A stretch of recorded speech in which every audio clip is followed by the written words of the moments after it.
Hello, sorry मी तुमच्यासोबत लग्न नाही करू शकत. प्लीज माझ्या घरी काही म्हणू नका आता आणि कॉल वगैरे काही करू नका. पण काय झालंय? मी सांगते माझ्या घरी, पण तुम्ही नका कॉल करू. ओके. हां.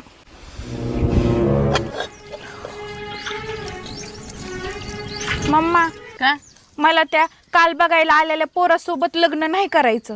का बरं? त्यांच्याकडे शेती नाही का? अगं मस्त त्यांच्याकडं 200 एकर शेती. वराला सरकारी नोकरी नाही का? नाही ग, क्लास 1 अधिकारी मोपत्यो. अगं मग तुला प्रॉब्लेम काय आहे नेमका? मग काय नका म्हणतीस? अगं त्याचं आडनाव पातळ हागे. कसं वाटन बरं? वैष्णवी पातळ हागे. बाई बरं झालंय बाई, नको बरं झालं बाई, नको म्हणलीस ती. का लोक म्हणते ना कुणाला दिली तर त्यांना सांग काय पातळ हाग्याला दिली म्हणून. बरं झालं बाई, नको धर येऊ फोन आणि त्यांना फोन करून सांग आमची पोरगी नाही द्यायची.